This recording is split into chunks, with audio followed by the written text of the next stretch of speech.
నేడు నల్గొండ భువనగిరిలో BRS parliament సమావేశం నిర్వహించనున్నారు. కేటీఆర్, హరీష్ రావు, జగదీష్ రెడ్డి ఈ సమావేశంలో పాల్గొననున్నారు. ఇక ఎన్నికల్లో అనుసరించాల్సిన వ్యూహాలపై చర్చించబోతున్నారు. ఇదే అంశానికి సంబంధించి మరిన్ని అప్డేట్స్ మా ప్రతినిధి వెంకటరెడ్డి అందిస్తారు. చెప్పండి వెంకటరెడ్డి.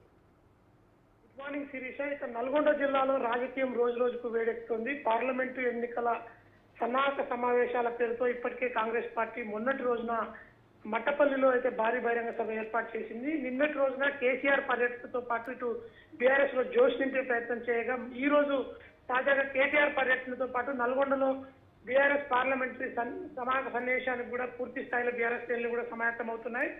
మరి కాసేపట్లో అంటే 10-10:30 గంటల సమయంలో హైదరాబాద్ నుంచి నేరుగా రోడ్డు మార్గంలో కేటీఆర్ హైదరాబాద్ రానున్నారు. కేటీఆర్ తో పాటు హరీష్ రావు, అదేవిధంగా మాజీ మంత్రి జగదీష్ రెడ్డి, కీలక బీఆర్ఎస్ నేతలంతా కూడా ఈ సన్నాహక సమావేశంలో హాజరవుతారు. ఇక బీఆర్ఎస్ పార్టీ ఎంపీ అభ్యర్థిగా నిలబడినటువంటి కంచర్ల కృష్ణారెడ్డి అధ్యక్షతన లక్ష్మీ గార్డెన్ లో జరుగుతున్న ఈ సమావేశానికి ఉమ్మడి నల్గొండ జిల్లాలో నల్గొండ పార్లమెంట్ పరిధిలో ఉన్న 7 ఎమ్మెల్యే నియోజకవర్గాల పరిధి నుంచి దాదాపు 3,500 మంది వరకు కూడా ఇప్పటికే ఆహ్వానం కూడా అందింది. స్థానిక నాయకులు, అదేవిధంగా కీలక నేతలందరినీ కూడా ఈ సన్నాహక సమావేశానికి ఇప్పటికే పిలుపునిచ్చిన నేపథ్యంలో కూడా బీఆర్ఎస్ శ్రేణులు కూడా నాయకులు తరలించే పనులు అయితే పడ్డాయి. నిన్నటి రోజున మాజీ ముఖ్యమంత్రి కేసీఆర్ నల్గొండ పర్యటన సమయభావం వల్ల కొన్ని ప్లేసుల్ని మిస్ అయ్యారు. అయితే ఈ రోజు కేటీఆర్ ఆ ప్లేసులకు వెళ్ళడమే కాకుండా ముషంపల్లి గ్రామ సమీపంలో ఒకే రైతు దాదాపు 30 బోర్లు వేశారు.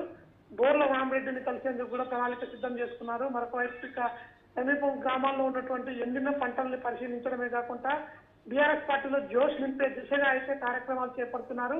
ఇక మరొక వైపుకు ఇటు బీఆర్ఎస్ పార్టీ నల్గొండ జిల్లాపై దృష్టి సారించడంతో అధికార కాంగ్రెస్ పార్టీ కూడా అప్రమత్తమైందని చెప్పొచ్చు. ప్రస్తుతం నల్గొండ జిల్లాలో నేటి నుంచి పోలీస్ 30 యాక్ట్ కూడా అమలు చేస్తూ కూడా ఎక్కడా సభలు, సమావేశాలు, అదేవిధంగా ధర్నాలు కూడా చేసేందుకు అనుమతి నిరాకరిస్తూ కూడా పోలీసు కట్టుదిట్టమైన ఏర్పాట్లు అయితే చేస్తోంది. నిన్న కేసీఆర్ ప్రకటించిన నేపథ్యం ఈ రోజు జిల్లా కలెక్టర్లకు ఇటు బోనస్ పై కాంగ్రెస్ పార్టీ ఎన్నికల హామీలో ఇచ్చిన బోనస్ 500 ప్రకటించాలంటూ ఇచ్చిన హామీని నెరవేర్చాలంటూ కాంగ్రెస్ పార్టీ వైఫల్యాలను ఎండగడుతూ కూడా ఇటు కలెక్టర్లకు మెమోరాండం ఇవ్వాలంటూ కూడా కేసీఆర్ నిన్న దిశానిర్దేశం చేశారు. అదేవిధంగా ఈ నెల 6వ తేదీన ఖచ్చితంగా ధర్నాలు నిర్వహిస్తామంటూ కూడా హెచ్చరించిన నేపథ్యంలోనే కాంగ్రెస్ పార్టీ కూడా అప్రమత్తమైంది. ప్రస్తుతం ఈ రోజు బీఆర్ఎస్ శ్రేణులన్నీ కూడా కలెక్టరేట్ల ముందు సానుకూల నిరసనలకు ఏర్పాట్లు చేసుకుంటూ కూడా కలెక్టర్లకు మెమోరాండం ఇచ్చేందుకు వైపు సిద్ధమవుతూనే బీఆర్ఎస్ పార్టీ పార్లమెంటరీ సన్నాహక సమావేశాలకు కూడా ముందుకు సాగుతోంది.